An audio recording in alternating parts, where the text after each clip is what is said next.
Hey there, Heather with Snap Happy Gal Photography here. Last time on my Snap Happy Edits playlist, we looked at how to use global edits in Lightroom to achieve a strong foundation. If you haven't watched that, be sure to check it out before jumping in here today, where we will be looking at making selective edits. Selective edits are just adjustments to portions of your image as opposed to adjustments that affect the entire image. We're going to go into some detail, so pack your bags and let's get going. We are going to be making our selective edits in Lightroom using these three tools. The first one here is the graduated filter tool, which you can click or you can press M to use. M as in must have already used G for something else. Just kidding, they did. It's to enter grid mode. The next tool on the list is the Radial filter, which is obviously Shift M. R actually brings up the crop tool. Crop.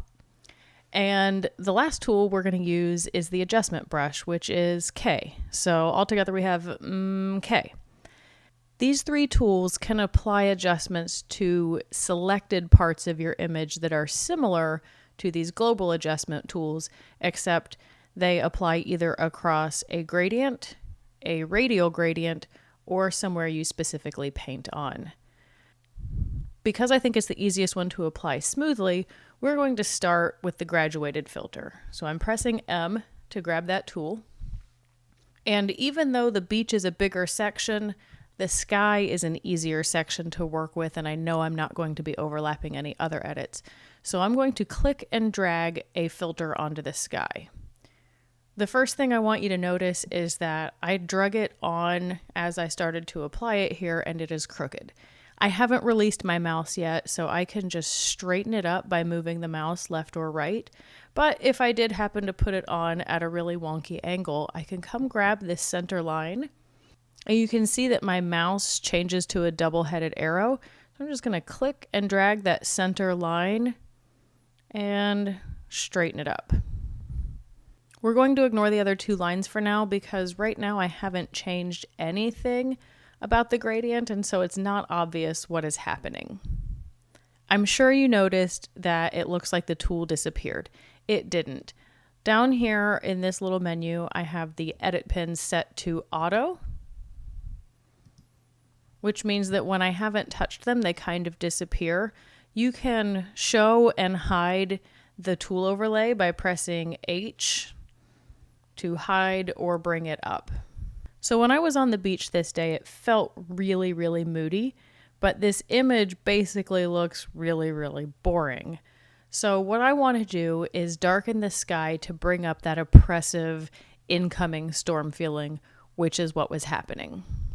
I know I'd like to bring down this section of the histogram for this portion of the image, but if I grab the histogram, it makes a global adjustment. So instead, I am going to grab the exposure slider and drag it down.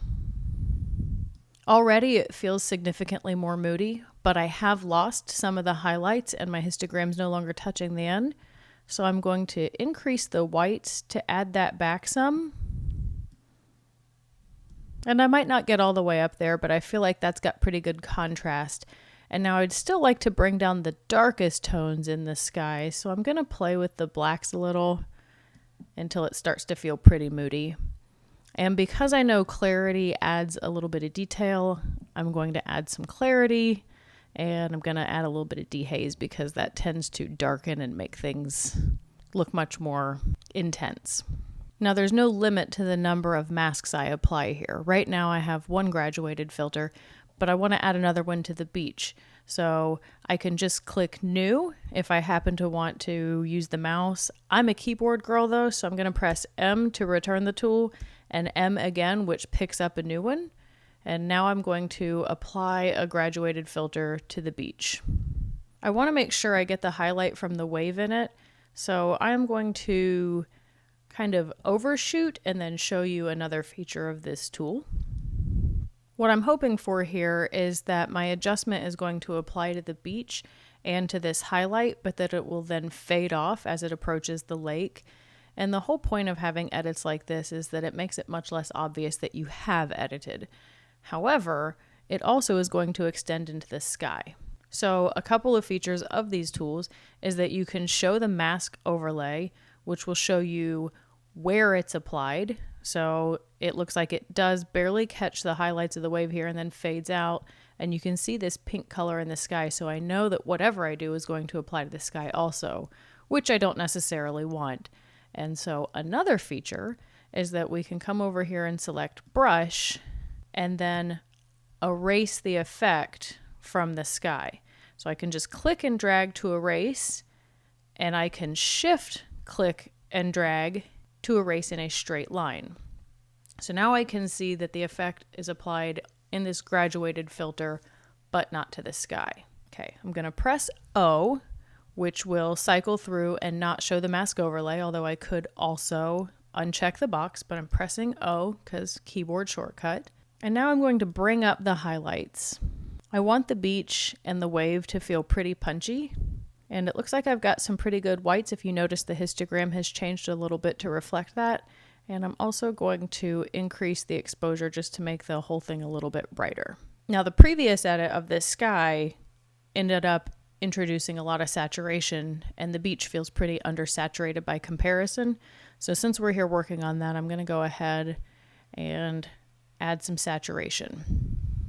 Just like in the develop module, if I scroll down, this section has a little switch, so I can turn on and off the graduated filters.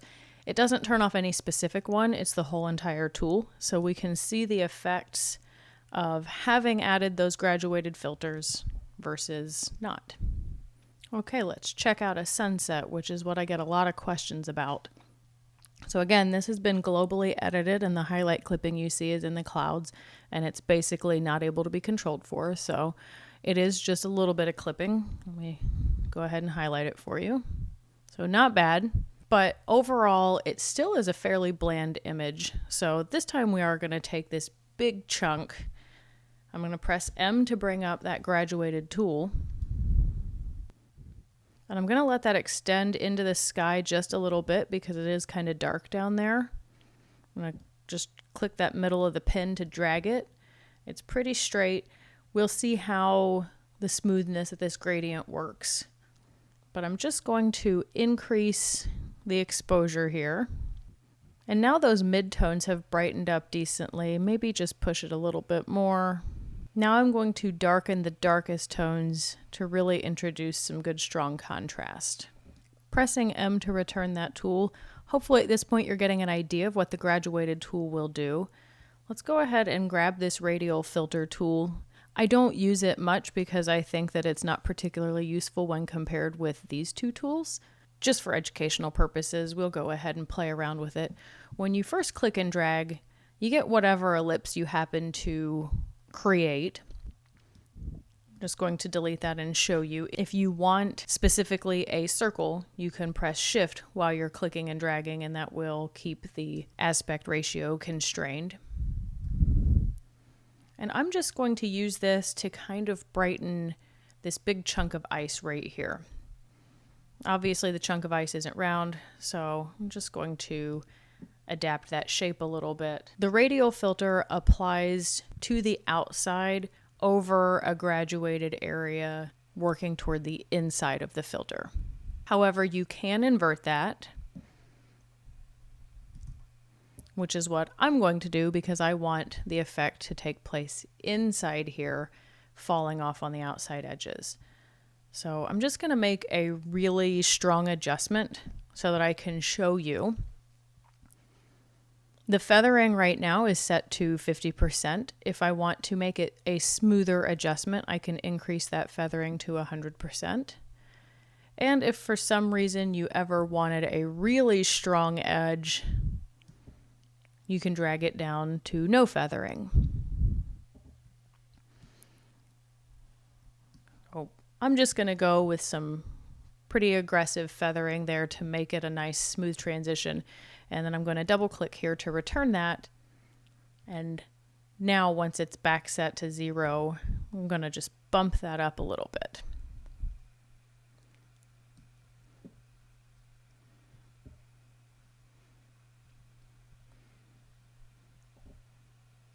So again, we'll turn that on and off.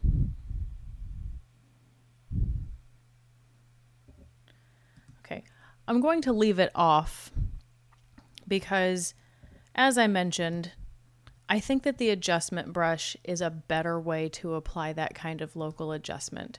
So I've clicked it there, but again, you can press K. And what I want to do is show you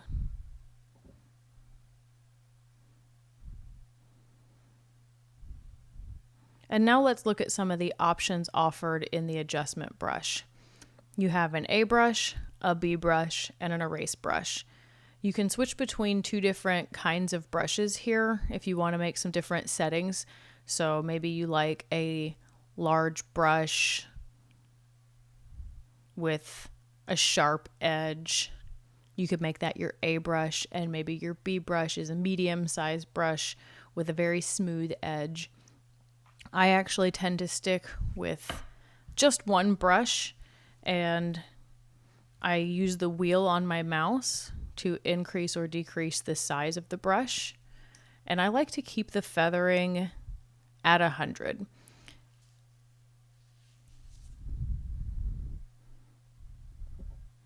I find this to be the best way to prevent haloing around things, which we definitely want to keep an eye out for.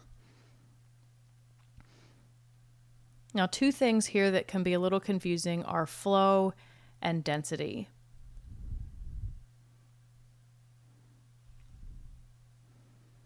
The flow of a brush kind of makes it behave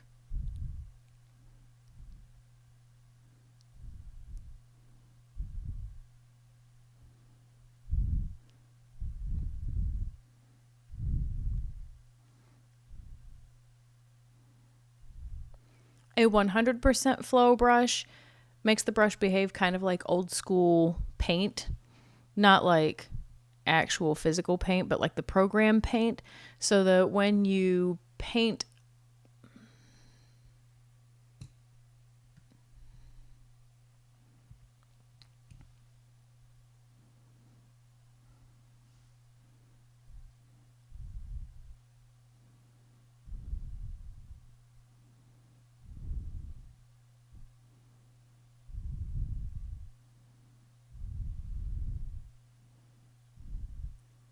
the flow of the brush, changing the flow of the brush can make it behave more or less like spray paint. If you drop the flow down,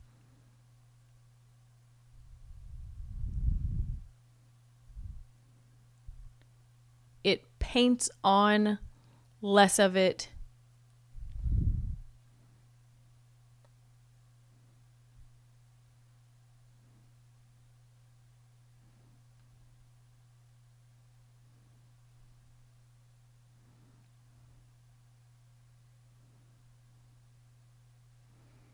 I'm going to add a really aggressive adjustment so that we can see the difference here. If I decrease the flow, it makes the brush behave a little bit like spray paint, so that if I go quickly over an area, not very much of the effect gets painted on at any one time, but if I go slowly over an area,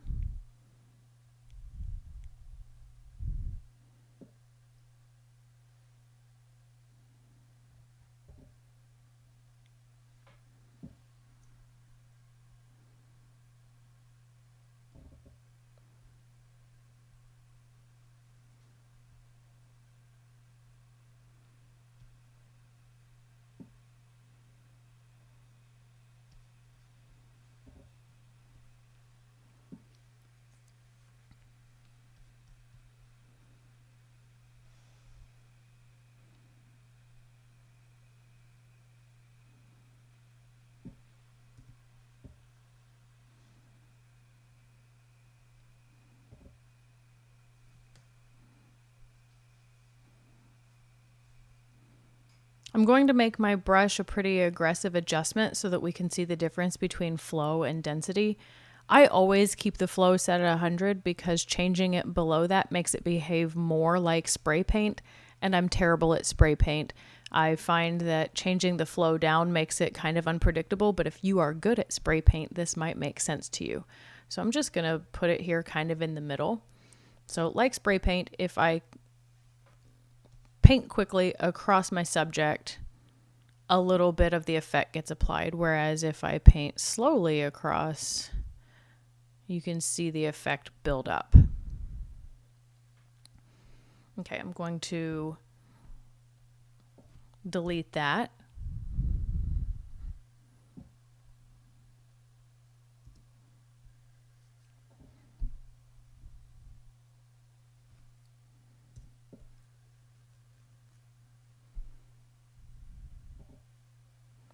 And now I'm going to return the flow to 100 and instead play around with the density. At this point, because the brush does not behave like spray paint, no matter how fast I go across the subject versus how slow I go across the subject, the adjustment gets applied at 100%. However, if I do want to slowly paint that on, I'm just going to delete that. If I did want to slowly paint on, I'm going to change the size of my brush there. I can come and paint on at about 7%. So this allows me to kind of brush slowly and build up the effect.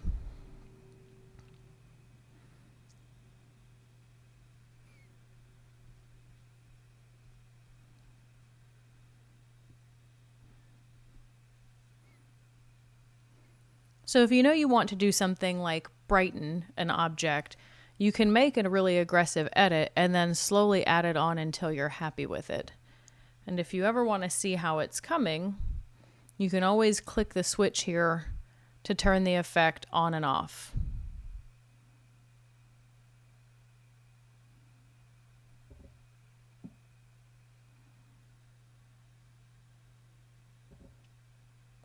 And you can always change the density up.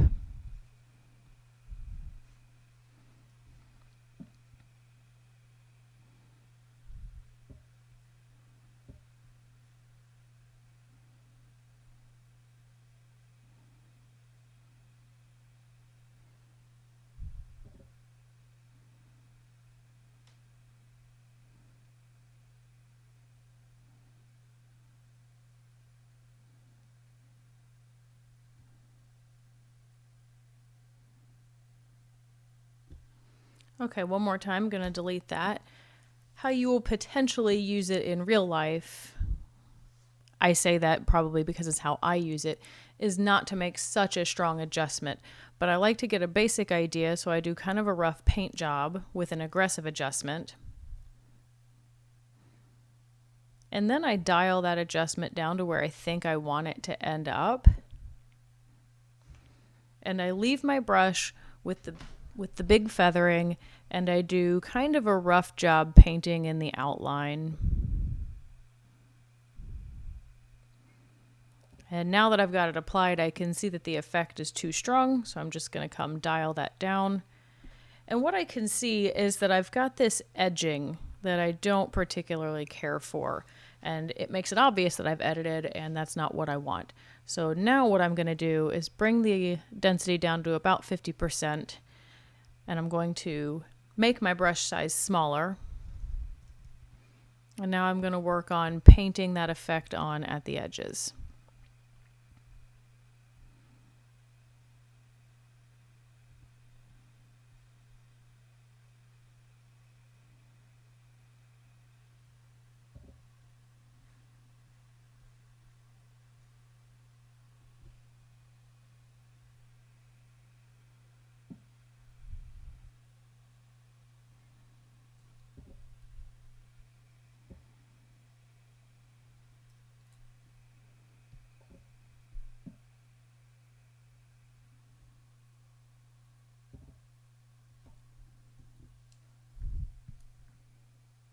Which is what I'm going to do because I want the effect to take place inside here, falling off on the outside edges. So I'm just going to make a really strong adjustment so that I can show you. The feathering right now is set to 50%. If I want to make it a smoother adjustment, I can increase that feathering to 100%. And if for some reason you ever wanted a really strong edge, you can drag it down to no feathering. I'm just going to go with some pretty aggressive feathering there to make it a nice smooth transition. And then I'm going to double click here to return that. And now once it's back set to 0, I'm going to just bump that up a little bit. So again, we'll turn that on and off. I'm going to leave it off. I think that the adjustment brush is a better tool for this kind of adjustment, not least of all because it is much more versatile. It's also more specific though. So I'm going to press K on the keyboard to grab that tool, but I could also click on it in the tool belt. And I'm going to just make an aggressive adjustment like I did before, just so we can see it. And the first thing I want to point out is that you can change the size of this brush either by scrolling up and down on your mouse wheel or by using the square brackets, which are the keys next to the letter P on your keyboard. The left one decreases the size of the brush. The right one increases the size of the brush. And very similar to the graduated filter, this filter has 2 rings to indicate the feathering of where the adjustment is applied.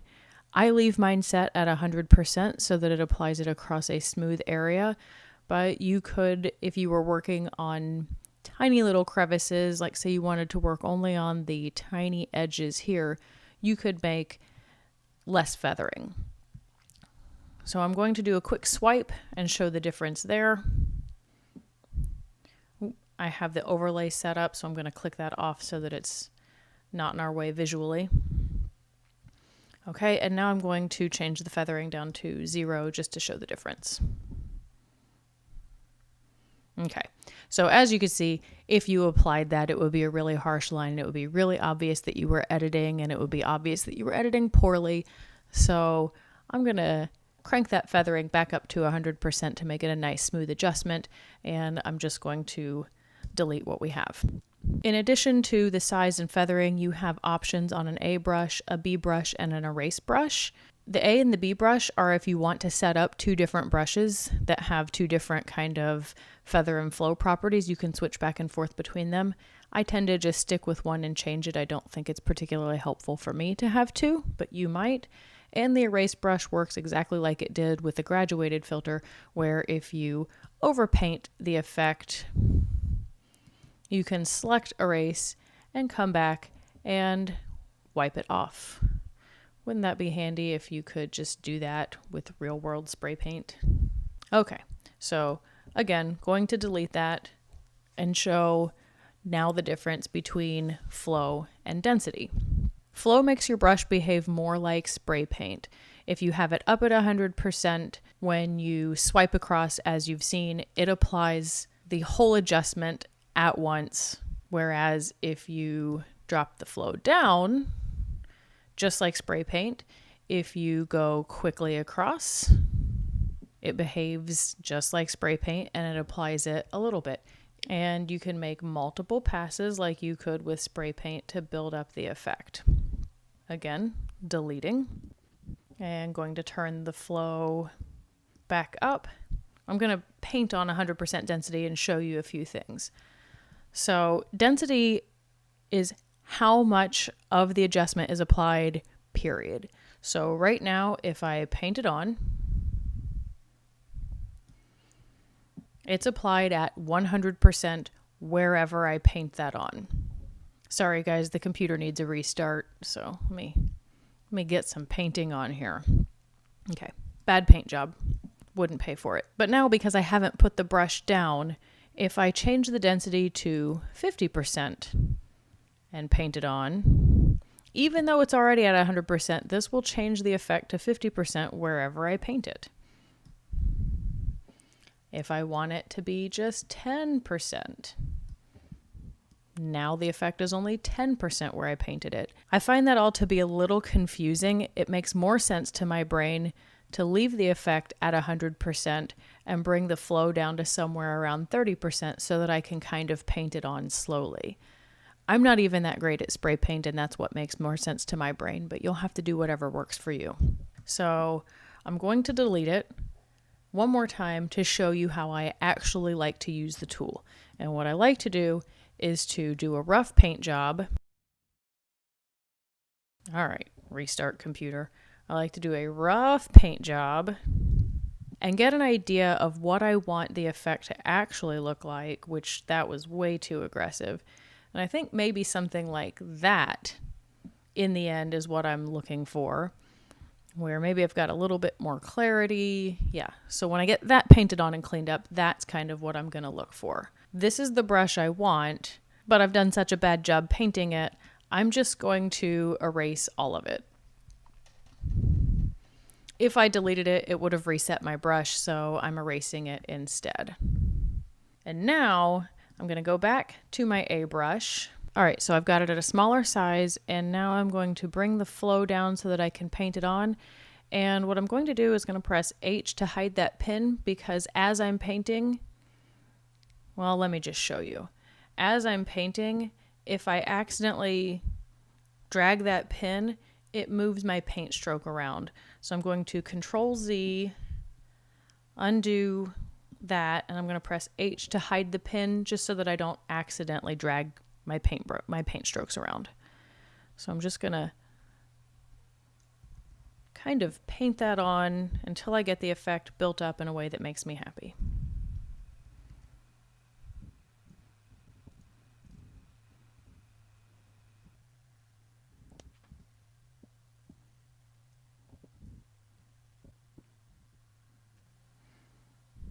I can always press O to see how the density is looking. It looks like I've got it applied pretty strongly here and not elsewhere, and that matches with what my eyes are telling me. Always a good idea to press O again, turn the effect on and off, turn that visual back off, check and make sure you don't have any haloing that you're not aware of.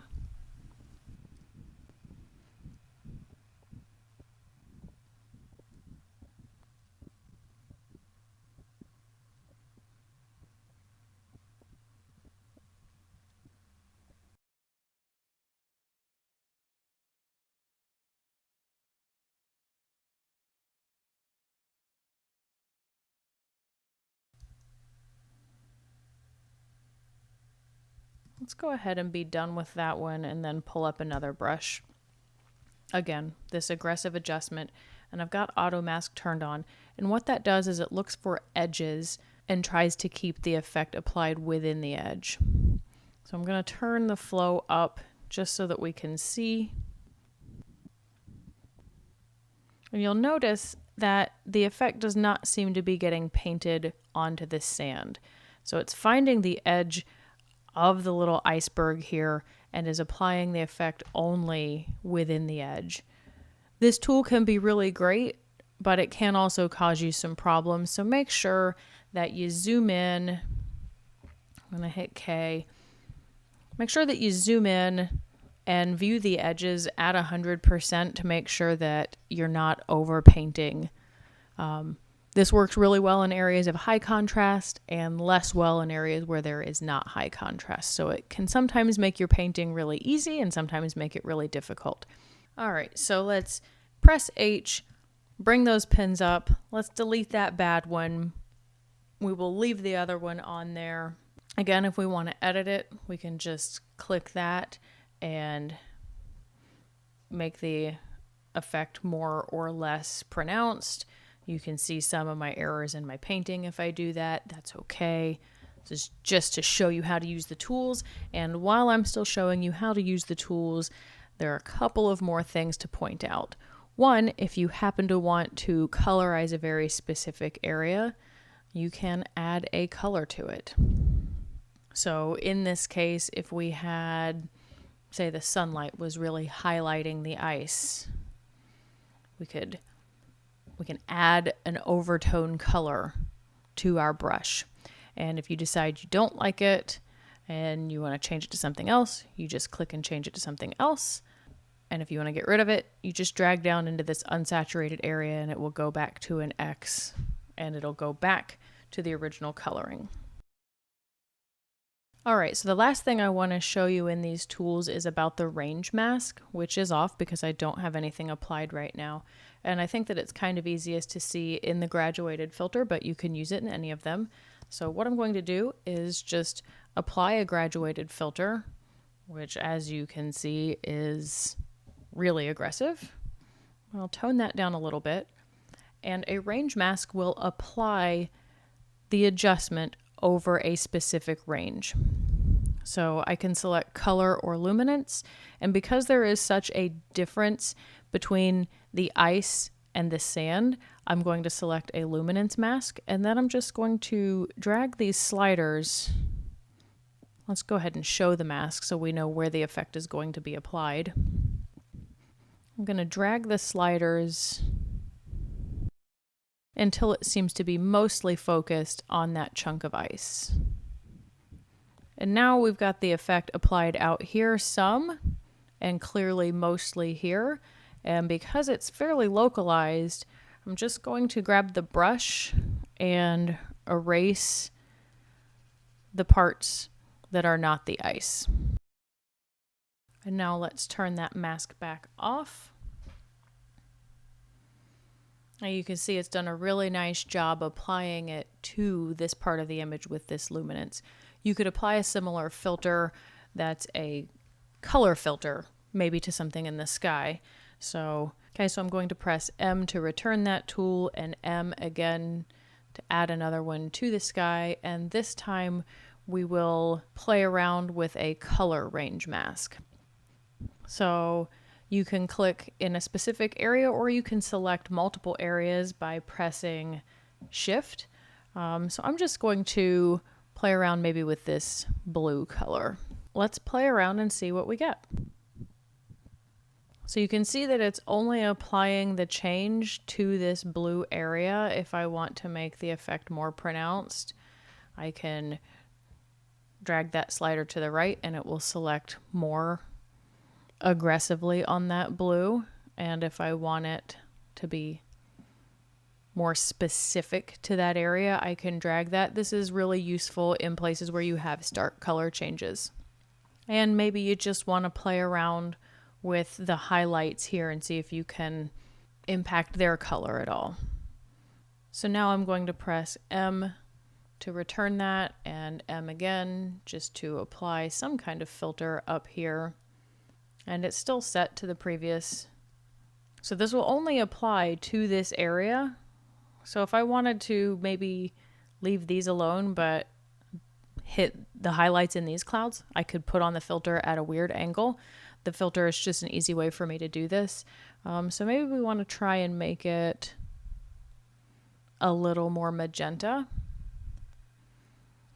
but we only want to hit the highlights in the clouds. So we could do a color range mask and just select these guys. So there it is, applied just to the highlights, and there's the effect applied across the whole portion of the gradient, and you can see that it gets applied here with it. And if I leave the color mask on, it does not get applied to the whole sky. Okay, I know that was a lot. Remember, when making edits like this, to start big. Look for large portions of your image that could use a contrast adjustment before diving into smaller sections. This will help keep the histogram in check, it will help you analyze your compositions, and it'll help you gain some skills with the tools before diving into the nitty-gritty. As always, if you have questions about anything or need greater clarity on anything, hit me up. Thanks for watching, and I'll see you next time.